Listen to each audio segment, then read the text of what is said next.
everyone, my name is Carrie. Me and my group mates will present our article about sustainable management. Our article is about the milk supply chain in Italy. The presentation is composed of three parts.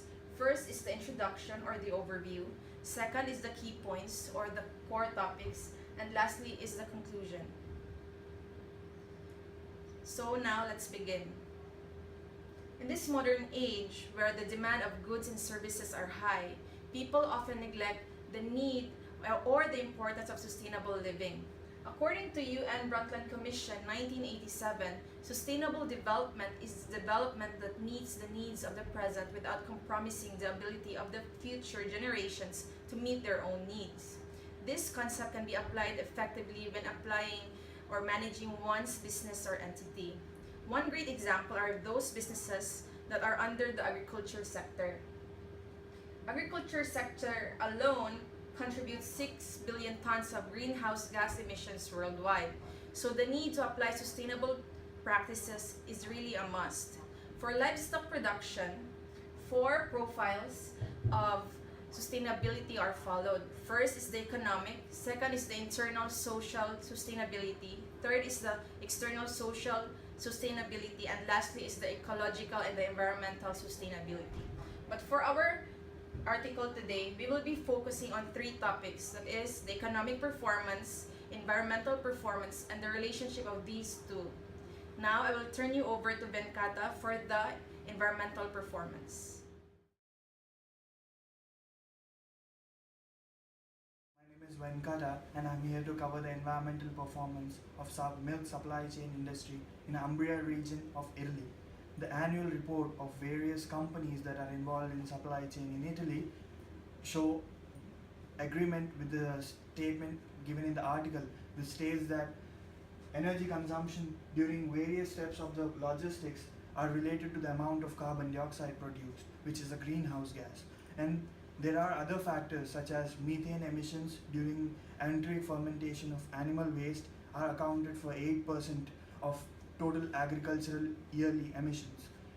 And the cleaning agents used on equipments are harsh chemicals which too have an impact on environment, which are not included in the article. Thank you, and Hariharan will continue the next topic of economic performance.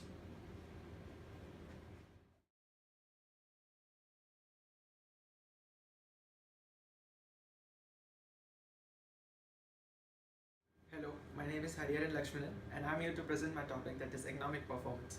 Let's take a look what is economic performance. You can take a look at this definition. Now I will let you know what it is all about. Economic performance is basically an overall assessment of an entity regarding its assets and liability. Let's take a look around what it is all about. Like it basically focuses on the fixed costs, variable costs, direct costs, and indirect costs.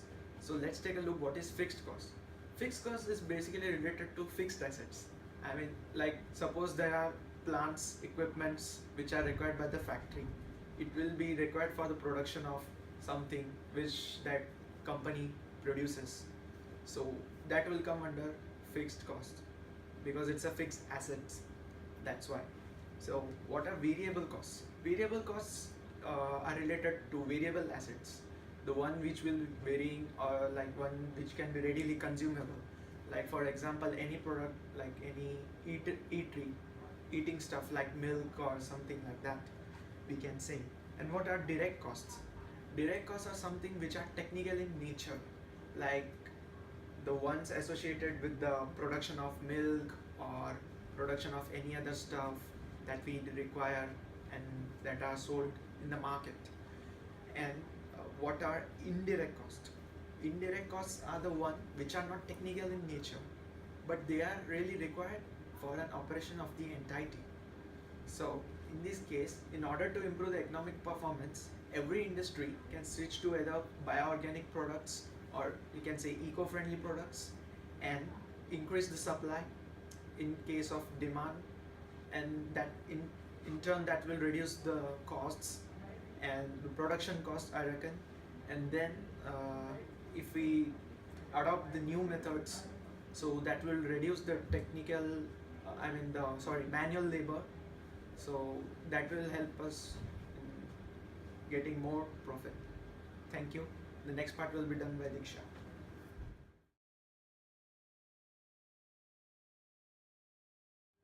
Hi, my name is Diksha and I'll be talking about the relationship between the economic sustainability and environmental sustainability. In order to study this, we consider the operating income as the economic indicator and the CF of milk, that is carbon footprint of milk, as the environmental indicator. From the article, it can be seen that the CF of milk and operating income are negatively and strongly related to each other. This can be studied better from this graph. This graph shows the results of the operating income and carbon footprint of milk obtained by studying the 5 farms in the article. This graph clearly shows that CF of milk and operating income are negatively correlated to each other. From this graph, we can understand that with an decrease in the carbon footprint of milk will lead to an increase in the operating income of the dairy farms. Because this indicates that mitigation of environmental impact will cause better economic management for the farms.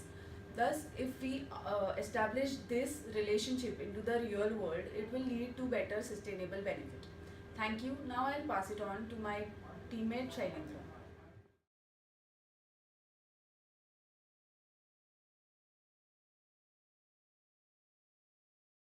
Hi, I'm Salendra. I'm here to conclude our presentation. Okay, so in this investigation, social issues not included. Social issues like animal welfare and consumers' perception, these are assumed constant in this investigation. However, it should not be assumed constant and it should be included too. Next, in terms of environmental aspect of sustainability, enteric fermentation and feed contribute to a significant level of CF. So for these, feeding habits and feed production, it should be changed. Like we could use 4 hours instead of large grain-based concentrate, and like we could use integrated farming system to improve sustainability. Next is, like, along with increase in GHG emissions, milk production also contributes to other environmental impacts, like it could contribute to eutrophication of lakes, it could contribute to acidification of water, also it could contribute to degradation of soil quality. So these things also should be considered. Finally, this investigation is not able to demonstrate the complex model of actual milk supply chain. However, it gives us the idea about the status of dairy farms in that region. Also, it gives idea to entrepreneurs and to policymakers to establish those policies or to establish those farms which will contribute more to sustainability. Thank you.